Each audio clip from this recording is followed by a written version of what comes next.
Okay, so welcome to our video. My name's Erica and we have Luke and Sasha. We are students at Missouri State University studying communication, mediation, and negotiation. For our final project, we wanted to give a bit of a how-to when it comes to mediation.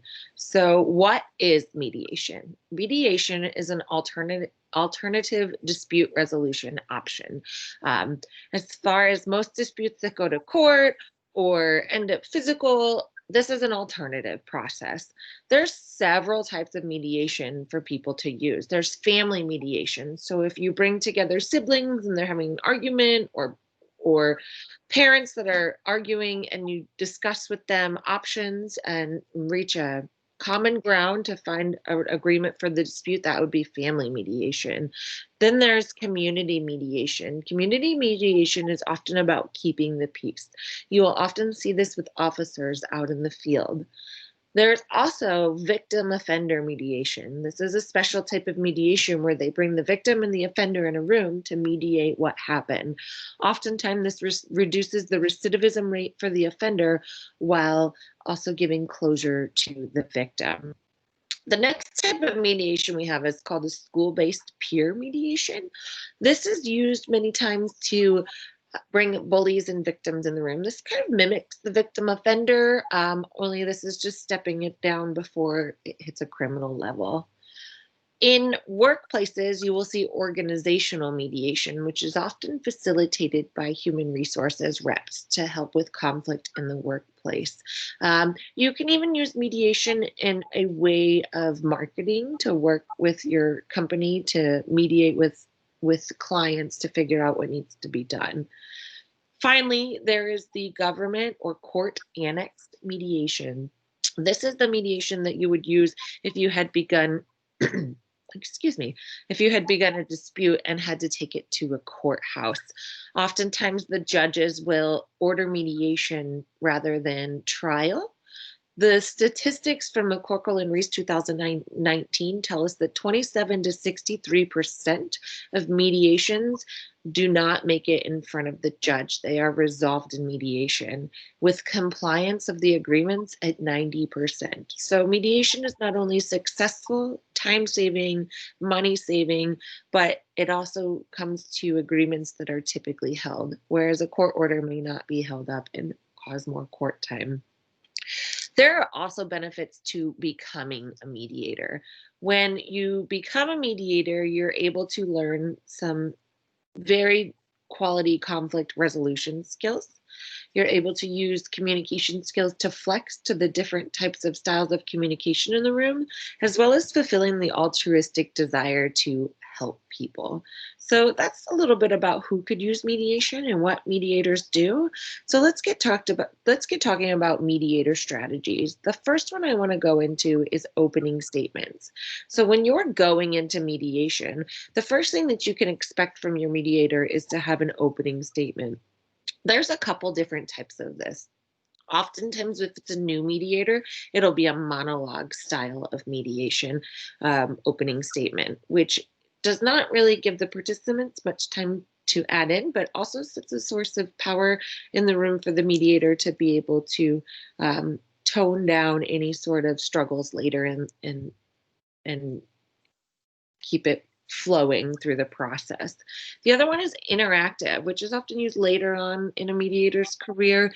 The goal is to kind of get the clients interacting early in the mediation process so that they are already started talking and you can make references to them agreeing already in the beginning. So what I would like to do is give you a sample of an opening statement for a quick scenario that we'll use throughout this session to teach you a little bit about mediation. So, Sasha, if you'll go ahead and pull down the slide, we can go ahead and start this.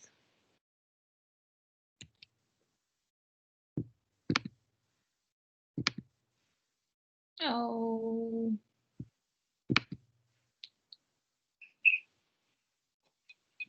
Okay, great. So, first I want to welcome you to mediation. My name is Erica. I will be your mediator for this discussion today.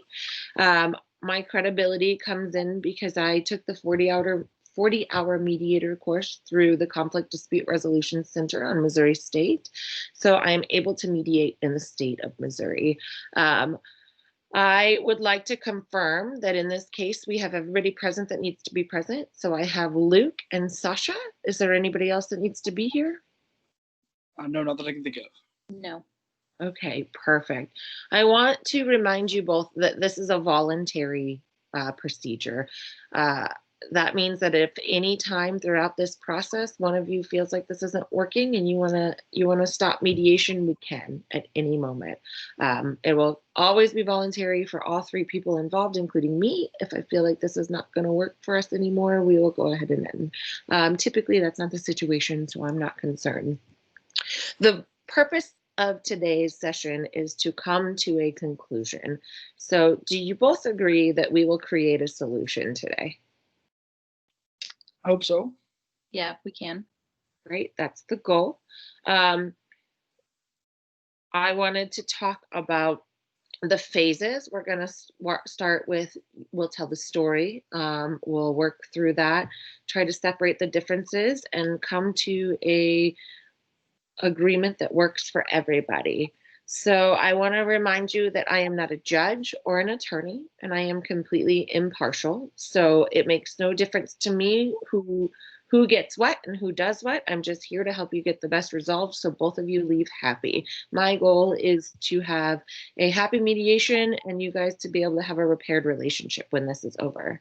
I do have a confidentiality form here. I would like each of you to sign. Everything that happens in this mediation is absolutely private. I will be taking notes. It just helps me to track, to help keep track of the story and separate emotions from it. But I need to make sure that you both agree in the confidentiality of this. Do both of you agree? Yes. Yes. Okay. Fantastic. So there's a few ground rules when it comes to mediation session. First of all, respect is the ultimate rule here. We will always respect each other. Should respect start to go out the window, we can take a break and step out and try again. We can have private separate meetings and figure out where we need to go from there, but respect will always be the top thing. We will also remain honest and take turns speaking, do not interrupt each other. I do ask that you turn off your cell phones at this time and put them away for the duration of mediation so we don't have any distractions. Are there any oppositions to these rules, or are you guys okay with this? Sounds fine. Yeah. Okay, great. So we will take breaks about every 90 minutes. If you walk out the door to the right, the bathrooms are there. If you walk down the hall to the left, there's some vending machines where you can get beverages or snacks. If you need to have a cigarette break, you can go out the front door. There's a smoking area out there. Now, the building closes at 5, so they ask that we be out by 4:55. Is that okay with you guys? Yes. Okay, so now that we've covered everything in the opening, I would like to go ahead and get started with why we are here today. So now we will transition into Luke, and he's going to explain a bit of storytelling for us. Thank you. So the next step that we're going to talk about is the storytelling phase. So during storytelling, storytelling really covers multiple roles. The first role it's going to cover is to let each party really get their story off their chest. A lot of times they're very stressed, they're very emotional coming into these situations, and sometimes they haven't even had the opportunity to share their full story because sometimes it just starts in a fight or an argument, and they really haven't felt like they've been heard. And so storytelling really allows them to share their feelings, share their full story and everything, and how that affected them, and really where their life's at now because of it. And really helps them to know that the other side, the other party, really heard them. And another role that storytelling plays is for the mediator to really get a sense of what's going on, really get a sense of the details of why we're here today, and really helps them to be able to watch for some nonverbal cues, because oftentimes these participants, they don't, maybe at first they're not really comfortable with the situation and the whole idea of mediation at first, and so they might hold some things back. And these are really key things for the mediator to watch for if there's anything that they feel like maybe that's bothering the participant they're not sharing them. Maybe the mediator wants to give them some time to become comfortable, but take a note to come back to that. Maybe ask some more questions with that. And so go to the next step here. So some tips for effective storytelling is the first one is for the mediator to maintain control throughout the process. You're here to help them. You're here to be a kind ear to listen and help them reach an agreement. But you also need to make sure you're in control of the process the entire time. You cannot let one side or the other take over, or it's not going to go anywhere. And so you must create ground rules at the very beginning, and also you must stick with them. If one side maybe crosses the boundary or breaks one of the rules that they agreed to, you got to hold them accountable, and you have to make sure you're staying consistent with both sides, or they can quickly feel like maybe even though you're not intending to be, maybe you're leaning to one side or the other. And the next tip I want to talk about is to really remind them that it's one speaker at a time. When it's their turn to tell their story, it's their turn. And so the other side really needs to be respectful of that, and that'll be something they agreed to before you begin. And so when it's somebody's time to speak, that's their time to get everything off their chest and to not be interrupted. And so something that I typically do that helps the other side, because they're going to hear some things that they don't want to hear. They're here because they're having a disagreement. And so there are going to be some times when they really want to intervene with something that they heard, something they didn't like. And so one thing you should encourage them to, while they're taking notes, if they hear something that they don't like, something they want to jump in, or something that they didn't think was quite truthful, to write that down and to really, kind of put a star by it and say, we're going to come back to that and we're going to address that later on in the process when it's your time to speak. There's in a future stage, but right now, just please let them speak and really push that home. And the next one is to have some questions kind of ready and to kind of with your note taking, write down a few questions, because oftentimes, like I mentioned before, these participants may be a little nervous. They might be holding something back. You'll get a little sense of that, and maybe there's some layers you got to break down as you go. So having questions ready to go and kind of creating them as you go, as you listen, will really help kind of peel back some of those layers and kind of get to the root of the problem. Because if there's something they're not sharing, or there's something you feel like that there's a layer we're not getting to, then we're not going to be resolved if we don't resolve the core of the issue. If we just resolve the surface, what's on the surface, then we're going to be right back in mediation later because it didn't truly get resolved. So we go to the next slide now. So this is really importance of note taking, not only for the participants, but mainly also for the mediator. Mediator really needs to practice at note taking, and this is a skill that it may sound simple, but it really is a skill that needs practicing, because being able to maintain your notes in order and being able to really fish out those questions you're going to need to ask, it does take a lot of time. You might not be able to get that at first, but through some experience and through some practice, you're really going to get better at knowing what notes to take and really what to, like I said, put that star beside, what to really put of emphasis on in your note taking. So we can go to the next slide.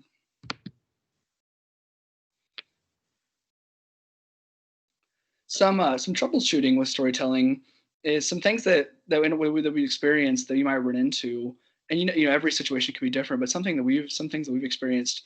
First one is you never know which situation. You could have a boss, you could have an employee. With sometimes happens in military mediation. You're going to have an unchecked balance of power, and maybe one side feels like, say it's their boss and an employee, they feel because that they might have a lower position than their counterpart.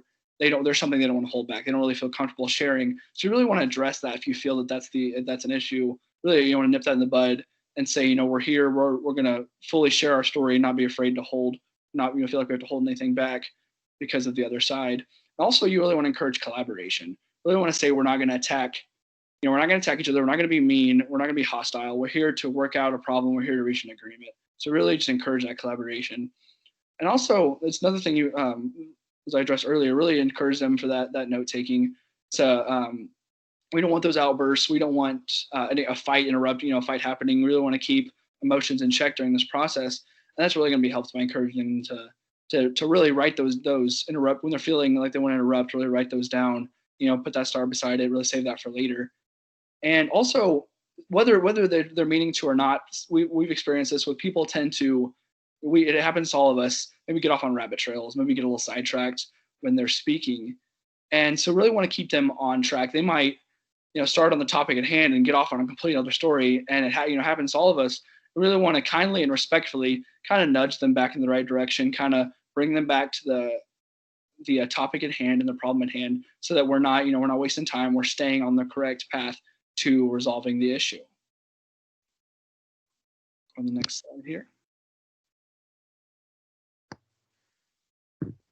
Okay, so for this portion, Sasha and Eric and I are going to give you guys a little scenario of the storytelling phase. So in this scenario, Erica will be playing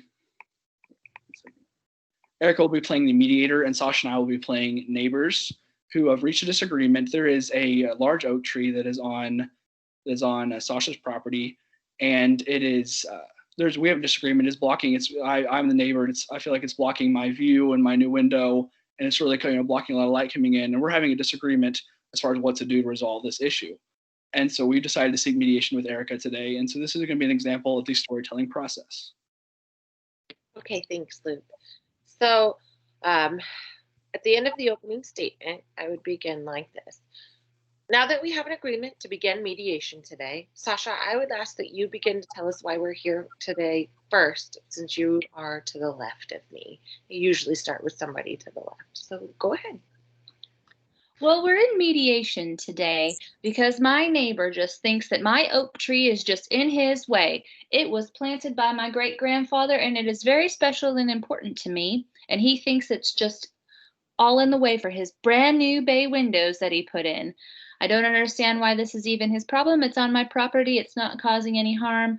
I don't even understand why this is a disagreement. It's my problem, not his. Okay. Thank you, Sasha. Luke, if we could hear from you on why you believe we're here today. We're here today because I invested a lot of money in making my house the way I wanted it. I love to get up in the morning and have a view outside of my house. I love the natural light that comes in my kitchen. So I spent a lot of money installing bay windows in my kitchen and really let that natural light in and really be able to enjoy my view every morning. And over the past several years, this oak tree in her yard has continued to grow and grow and is now blocking about half of my view out of my window. It's blocking a lot of that light from coming through. It's really just put a damper on my whole mornings. And it's something's got to be done about it, because it's ruined my view, and it's ruined, kind of puts me in a bad mood every day when I see that. And I've tried to get something done with her, but she can't be worked with, and we need help with something, and nothing's gonna. Okay, great, thank you, and thank you both for sharing. So as I understand it, we are here today because of a tree. Sasha, you have a tree on your property that has grown to be quite large. It means something to you because your grandfather planted it. Is this correct?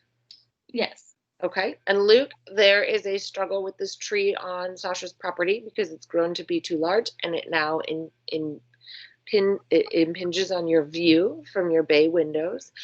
So you would like something to be done about this tree. Is this correct? Correct. Okay. So before coming to mediation today, did the two of you have an opportunity to discuss this? Sasha, I'll ask you to go first. We try to discuss it, but he just wants to yell at me and cut my tree down, and I'm just not going to have it. So the discussion does not go very far.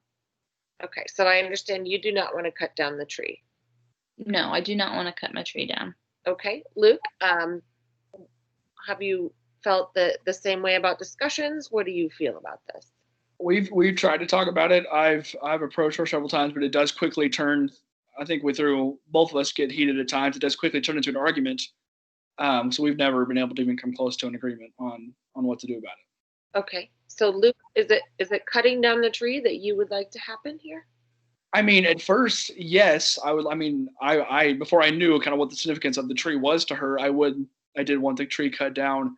But I mean, I get that it is important to her that it's been in the family for a while. It is a pretty tree, but it has become nothing but a nuisance to me now.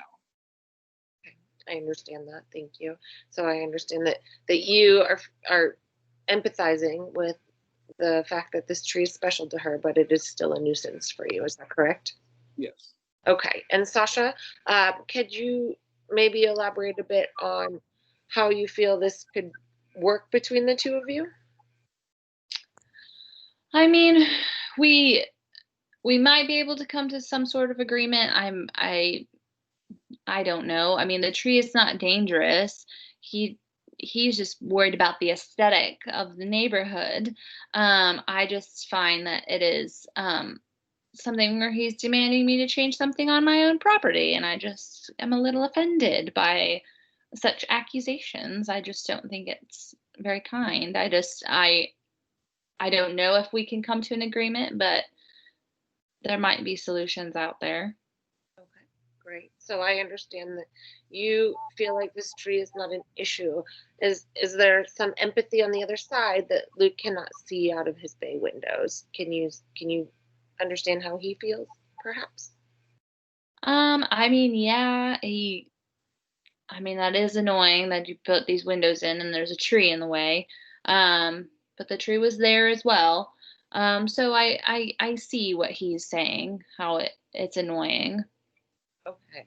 So we've done some great storytelling here between the two of you, and what I'm understanding is that both of you are wanting to get along as neighbors. I can see this because we're here today and this has not gone to court.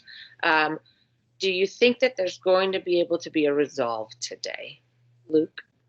I hope so. I mean, something's got to be done. Okay. So, do you think that something else besides cutting the tree down would be possible? Because, Sasha, am I correct? It doesn't seem like you're willing to cut this tree down. No, I do not want to cut the tree down. Luke, would there be another option besides cutting the tree down? I mean, before it turns to argument, we've talked. I mean, we've mentioned trimming the branches that are on my that kind of lean over onto my side, and I would be open to her cutting those down. I think that, I mean, as opposed to cutting the whole tree down. Okay, so you wouldn't mind to see the tree trimmed. Correct. Yes. Whatever leans over onto my property, I would like those limbs gone. Okay. I would be agreeing to trimming of the tree, but I don't necessarily want to trim the tree. So if it's going to be trimmed, then I don't want to have to pay for that. I mean, it's tree trimming is expensive, and it's not something that I want done. So I don't want to have to support the cost of that. So what I'm hearing is that you are not unwilling to trim the tree. It's not your preferable result, but you're not unwilling. You're just not willing to pay the money to trim the tree. Is this correct? Yes. So I think this would be a good time to end our storytelling phase before we move on to the next phase.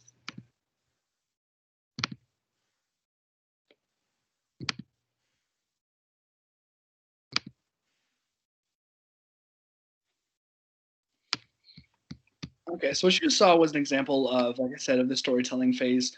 Now, this was just an example, so it was a short example.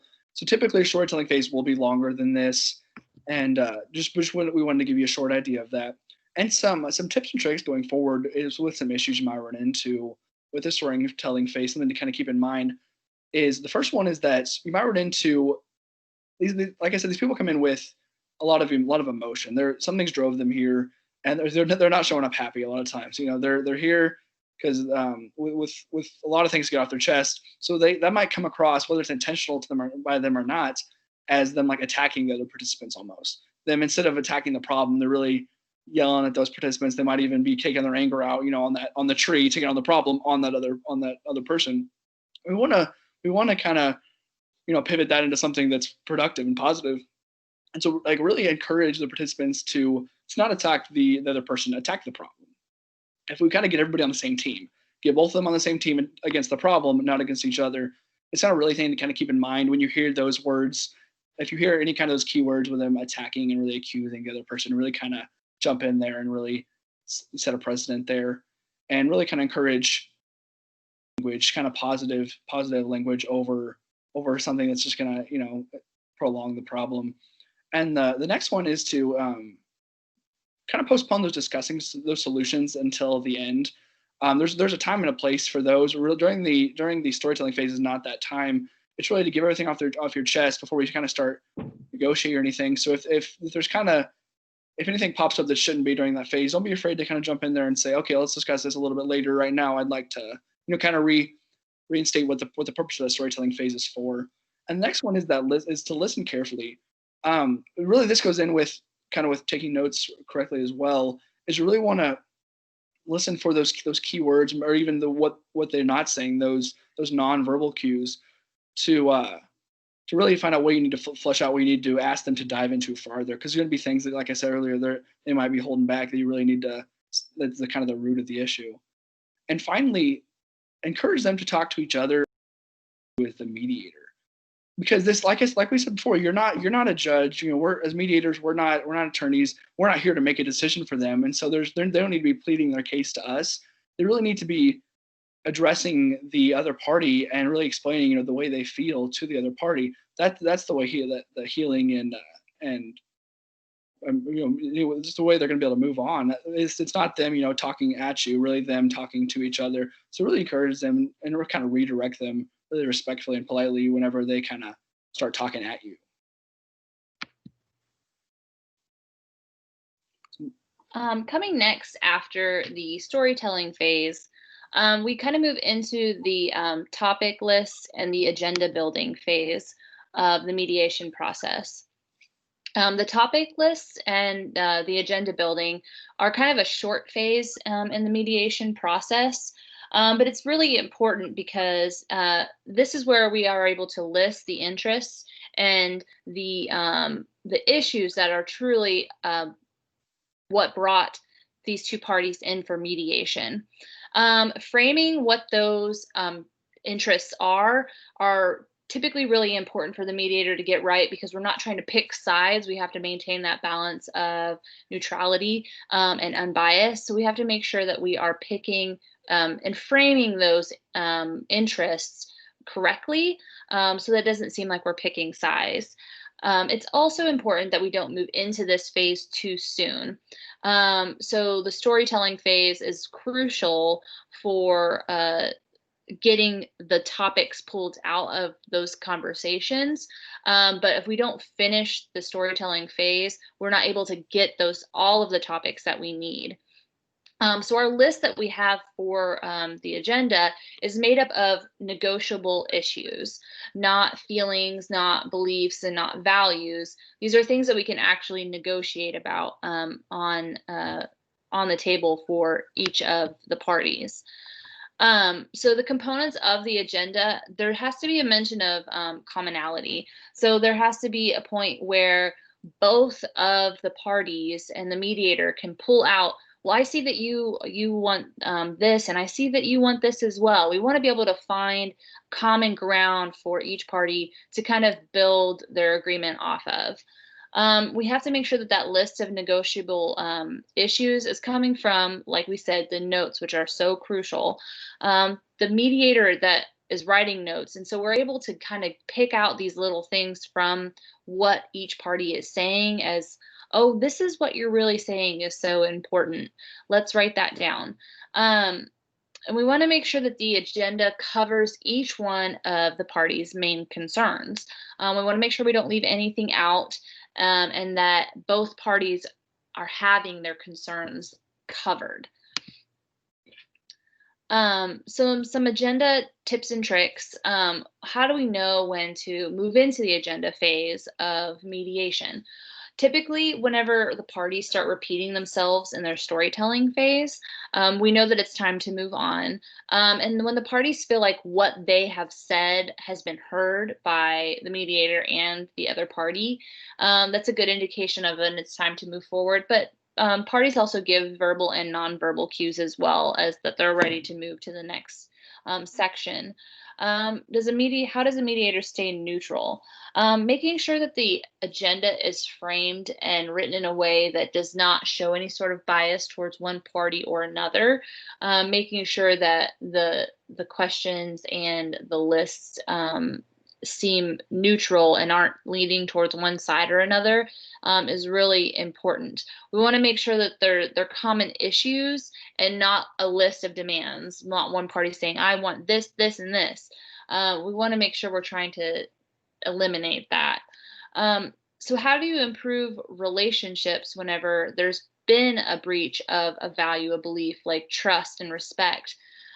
So one option is being able to add to your agenda, improving the communication, improving that part of the relationship that you want to repair, because the relationship is a huge part of being able to have a successful mediation session.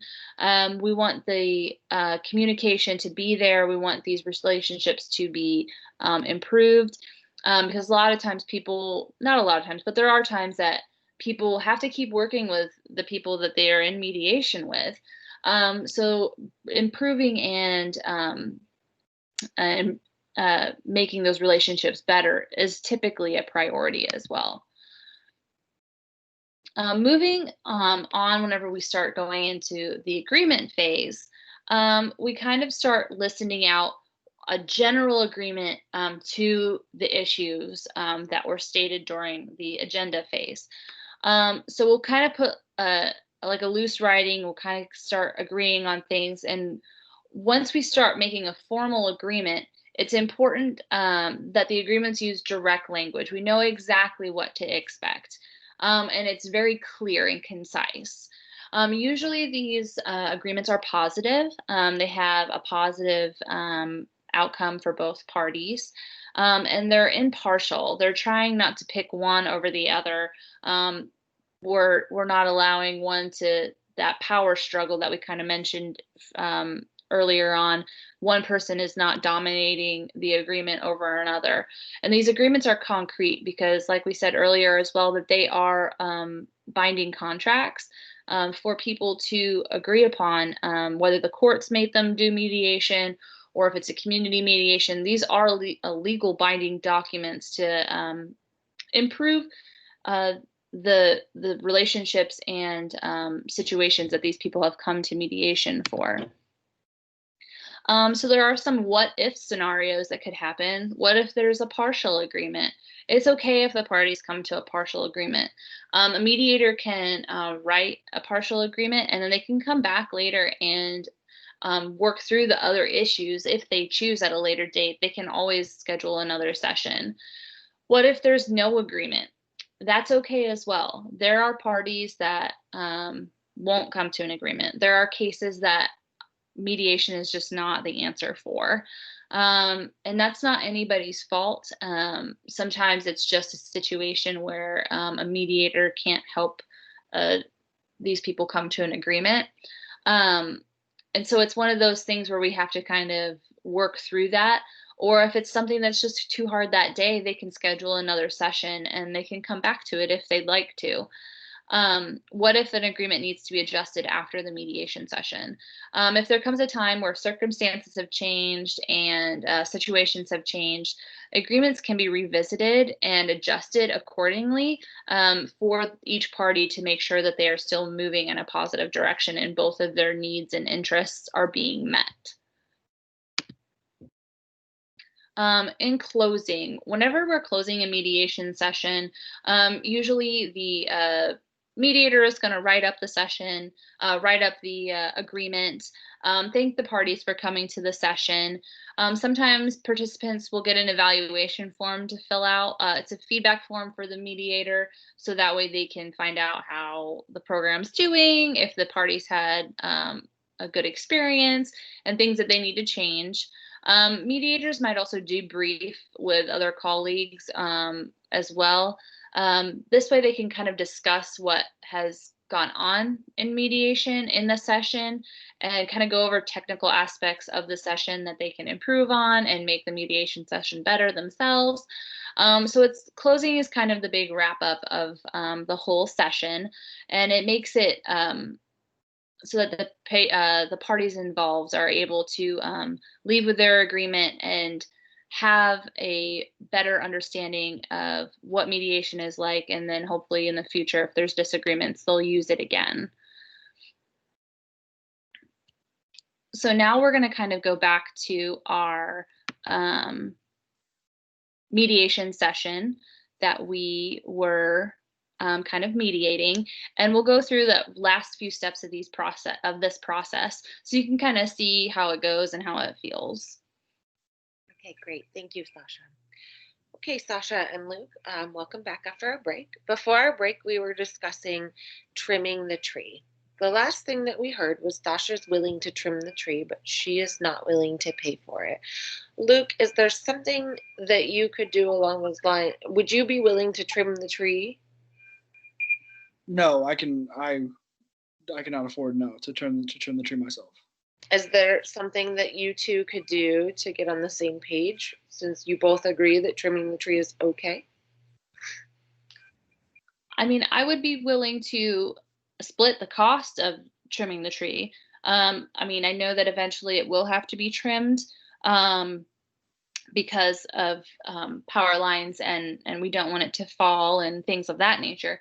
But I'd be willing to split the cost, even though it's not something that needs to be done right now, and it's still on my property and it's my tree, but it's not impeding any on my windows. So I'd be willing to share that cost because it is expensive. Okay. So, Luke, I'm hearing from Sasha that she's willing to share the cost of trimming the tree. Are you willing to share the cost of trimming the tree? Yes, I would be open to that. Okay. When it comes to the cost of trimming the tree, there are going to be companies you'll need to call. Would you two like to get some quotes, or does someone have something in mind? I would definitely like to get several quotes. So, don't think either one of them are placed to spend a lot on this. So definitely like several quotes. I agree. I would like to have a few quotes so that we can get the best price on the market because it's not a cheap job. Okay, great. I am hearing that both of you want quotes. Is there a number you could agree on? Perhaps three quotes. Would that be acceptable? I would say at least 3 would be all right with me. Yes. So, so far I have that you two agree to trim the tree and split the cost. You'll work together to get 3 quotes. Is this correct? Yes. Yes. Okay. I would like to know what time frame we have to trim this tree. I would like it done within a month. I think it's reasonable. I think that's reasonable. Okay. So what I'm understanding today is that we have both come to the conclusion that you'll split the cost of trimming the tree, excuse me.